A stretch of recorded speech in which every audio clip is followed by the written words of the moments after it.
अस्सलाम वालेकुम। 2024 का parliament election BJP versus India alliance होगा।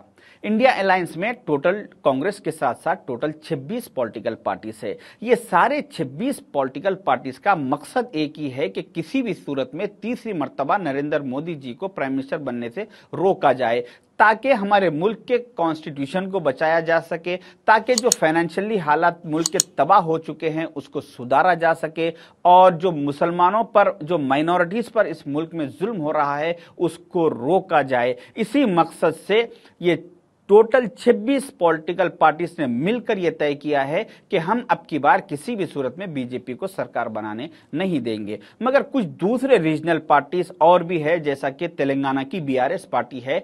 ये लोग इंडिया अलायंस से बाहर रहते हुए बैकडोर से पूरा बीजेपी को सपोर्ट करने की कोशिश कर रहे हैं, ताकि तीसरी मर्तबा बीजेपी इख्तिदार में आए। इसी प्लानिंग के तहत बीजेपी और बीआरएस में एक खुफिया माहिदा किया गया तेलंगाना के 17 एमपी सीटों को लेकर। ये उसमें यह तय किया गया है कि 8 तेलंगाना के 17 सीटों में से 8 सीटों पर बीआरएस अपने स्ट्रॉन्ग कैंडिडेट्स को उतारेगी, और यहां से बीजेपी के 8 डम्मी कैंडिडेट्स रहेंगे, और दूसरे 8 सीटों पर बीजेपी के स्ट्रॉन्ग कैंडिडेट्स रहेंगे, और यहां से बीआरएस के 8 डम्मी कैंडिडेट्स रहेंगे। इस तरह से ये दोनों पार्टीज ने मिलकर 16 सीटों पर मुकाबला करने का तय किया है। रहा सवाल 17वीं सीट का, जो हैदराबाद पार्लियामेंट की है। ये दोनों साथी मिलकर अपने तीसरे साथी को बचाने की पूरी मुमकिनाना कोशिश करेंगे। इस तरह ये तीनों पार्टियों में 17 सीट डिवाइड हो चुके हैं। इन तीनों का मकसद एक ही है कि किसी भी सूरत में इंडिया अलायंस को नुकसान पहुंचाए। इसी प्लानिंग के तहत बीआरएस को बीजेपी ने एक जिम्मेदारी दी है कि असेंबली, तेलंगाना के असेंबली इलेक्शन में मुसलमानों ने बहुत ज्यादा कांग्रेस की ताईद में वोट दिया, लिहाजा मुस्लिम वोटों को डिवाइड कीजिए। इसी प्लानिंग के तहत बीआरएस ने एक 4 फिल्में बनाई। बीआरएस की कलवा कुंटला फैमिली की तरफ से 4 फिल्म बनाए गए, जिसमें से 2 फिल्म अभी रिलीज हो चुके और 2 फिल्म रिलीज होना बाकी है। पहली फिल्म केटीआर साहब की आई, जिसमें उन्होंने बहुत अच्छी एक्टिंग की। उनको एक ट्वीट आता है, वो ट्वीट में कोई जुबली हिल्स कॉन्स्टिट्यूंसी के बोराबंडे इलाके के कोई इब्राहिम नाम के शख्स उनको ट्वीट करते हैं केटीआर साहब को, और कहते हैं कि केटीआर साहब, आप एक बहुत अच्छे लीडर है, मेरी आप दावत कबूल कीजिए, मेरे घर पर आइए, मेरे साथ डिनर कीजिए। तो ट्वीट पर ही केटीआर साहब उनकी दावत को कबूल कर लेते हैं और उनके घर पहुंचते हैं, और उनके घर जाके नीचे दस्तरखान पे बैठ के उनके साथ बिरयानी खा के आते हैं। यही केटीआर साहब कल तक जब इख्तिदार में थे तो इनकी पार्टी के तेलंगाना के सबसे बड़े पोजीशन रखने वाले माइनॉरिटी लीडर महमूद अली साहब होम मिनिस्टर रहते हुए इनके कैंप ऑफिस को इनसे और इनके वालिद मोहतरम से मिलने के लिए जाते हैं, तो उन्हें यह कहा जाता है कि आपका अपॉइंटमेंट नहीं है। गेट के अंदर से उनका सिक्योरिटी गार्ड कहता है कि आप जाइए, आपका अपॉइंटमेंट नहीं है, आपको अंदर दाखिला नहीं मिलेगा।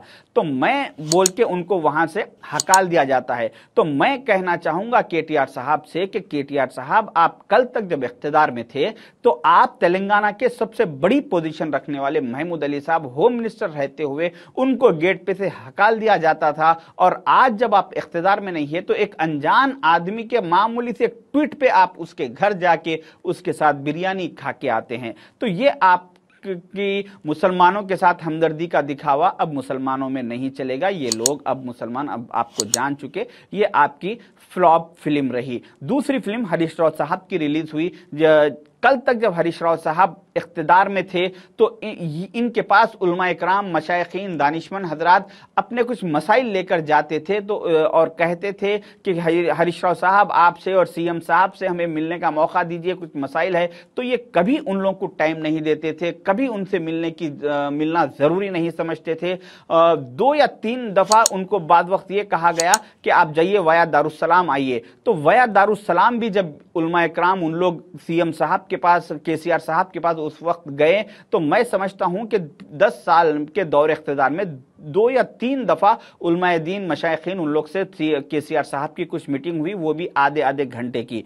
तो केसीआर साहब 10 साल में, ये हरीश राव साहब और केसीआर साहब उलमा इकराम को 10 साल में सिर्फ 1.5 घंटे का कुछ अप्रोक्सीमेटली टाइम दिए, और आज यही हरीश राव साहब हैदराबाद की ओल्ड सिटी के तालाब कट्टे इलाके के एक मदरसे में आते हैं और उलमा इकराम के साथ बैठ के 2-2 घंटे उनके साथ करीब बैठते हैं, चाय पीत के उनसे कहते हैं कि हम सेकुलर है, हमारा आप लोग साथ दीजिए, हम आपके साथ है, हम आपके लिए कोई मसाइल पर आवाज़ उठाएंगे। इस तरह से हरीश राव साहब ने कहा। मगर मैं हरीश राव साहब से कहना चाहूँगा कि हरीश राव साहब, अब आपकी आवाज़ उठाने की कोई ज़रूरत नहीं है, क्योंकि कल तक जब आप इख्तिदार में थे उस वक्त आपको सिर्फ कलम उठाना था, मुसलमानों के मसाइल पर कलम उठा के आपको साइन करना था, मुसलमानों के मसाइल हल हो जाते थे। मगर कल आप कलम नहीं उठाए इख्तिदार में रहने के टाइम पे, और आज जब आप इख्तिदार में नहीं है तो इस वक्त आप आवाज़ उठाने की बात कर रहे हैं। तो आपकी ये फिल्म मुसलमान जान चुके, मुसलमान आपके दो चेहरे समझ चुके, अभी मुसलमान आपके बहकावे में नहीं आएंगे। अब तीसरी फिल्म इनकी कविता मैडम की आएगी, फिर उसके बाद चौथी फिल्म केसीआर साहब की आएगी, निज़ाम सरकार के बारे में बात करना शुरू करेंगे मुसलमानों को बहकाने के लिए। तो मैं आवाम से कहना चाहूँगा कि ये जो फैमिली है, ये फैमिली कोई गलत फैमिली नहीं है, ये कोई ख़राब लोग नहीं है, ये लोग अच्छे हैं, ये हमारे साथ वक्त देंगे, हमारी सुनेंगे। मगर कब? जब ये इख्तिदार में नहीं है। तो जब ये इख्तिदार में रहेंगे तो फिर हमें हमारे दरवाज़ों से, उनके दरवाज़ों से ही हमें हकाल दिया जाएगा, जैसा कि महमूद अली साहब को हकाल दिया गया था। तो इसी हिसाब से मैं मुसलमानों से अपील करना चाहूँगा कि इन लोगों को हमेशा इख्तिदार से बेदखल रखिए, ताकि ये फैमिली हमेशा हमारे कामों में आते रहे, हमको वक्त देती रहे। अगर ये इख्तिदार में आ जाएंगे तो फिर हमें वक्त नहीं देंगे। तो जिस तरह से तेलंगाना के असेंबली इलेक्शन में मुसलमानों ने 70-30% का जो फॉर्मूला किया है, 70% मुसलमानों ने कांग्रेस को वोट दिया और 30% मुसलमान बीआरएस को वोट दिया। मगर अब वो ऐसा इलेक्शन नहीं है। अब हिंदुस्तान के 2024 का जो पार्लियामेंट इलेक्शन है, उसमें हमारे को मुल्क के आइन को बचाना है, कॉन्स्टिट्यूशन को बचाना है, शरीयत को बचाना है, हमारी बहन बेटियों के हिजाब को बचाना है। ये बहुत अहम मुद्दे हैं जो अब के इलेक्शन के बाद तय किए जाएंगे। तो लिहाजा अब के 100/0 का फॉर्मूला अपनाइए। तेलंगाना के मुसलमानों से मैं अपील करूंगा कि अब इंडिया अलायंस के साथ, कांग्रेस के साथ 100/0 का फॉर्मूला करिए।